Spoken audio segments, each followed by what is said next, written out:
L'élévation du nom du Seigneur. Qu'est-ce que cela signifie? Et si vous êtes nouveau sur cette chaîne, n'hésitez pas à vous abonner. Je suis le frère Exaucé, serviteur de Dieu, et j'aimerais qu'on aborde ce thème parce que souvent on aime le dire dans nos prières. Seigneur, j'élève ton nom. Élevons le nom du Seigneur plus haut. Qu'est-ce que cela signifie? Est-ce que c'est parce qu'on le dit que le nom du Seigneur est élevé?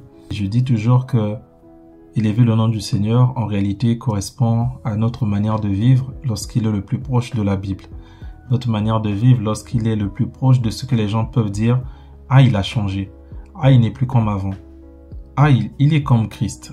Ah, il est vraiment un chrétien. » Tant que cela ne se passe pas, on n'élève pas le nom du Seigneur. En fait, imaginez-vous en amour, dans une relation amoureuse, vous allez remarquer qu'il y a des femmes ou même des hommes qui vont se plaindre auprès de leur partenaire en disant des choses qu'ils n'aiment pas chez ces dernières personnes.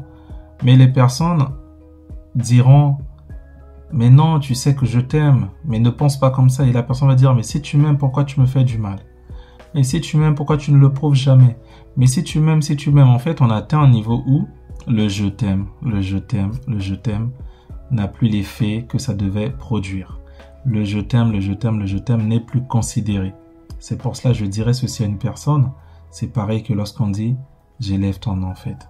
Si on dit cela dans nos prières, « Seigneur, j'élève ton nom », mais que notre cœur est toujours noir, que dans le quartier, on est la personne référente du mal, c'est-à-dire que si on rentre dans une ruelle, on dit « faites un classement des gens les plus méchants du quartier, des voisins les plus pénibles, les plus inhumains. » Vous, on vous retrouve dans le top 3, par exemple.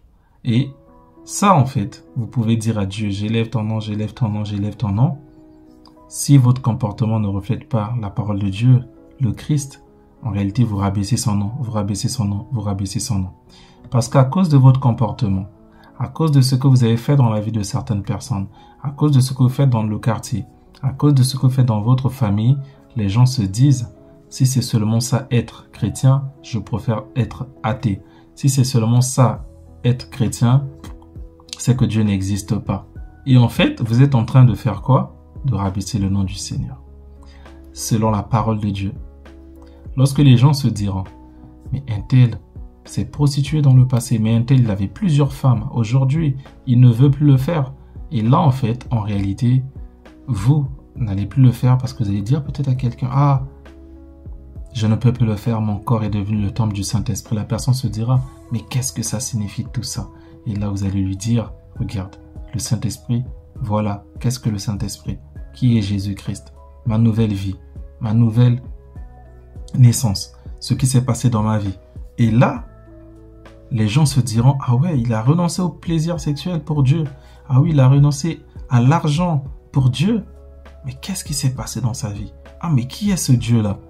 Et votre comportement va marquer les gens parce que souvent on sait que les gens sont faibles face à l'argent, face à l'alcool, face au sexe. Et si vous avez pu vaincre cela par votre conversion, par votre amour pour Dieu qui devient plus fort que votre amour pour votre ancienne vie, vous allez quelque part élever le nom du Seigneur.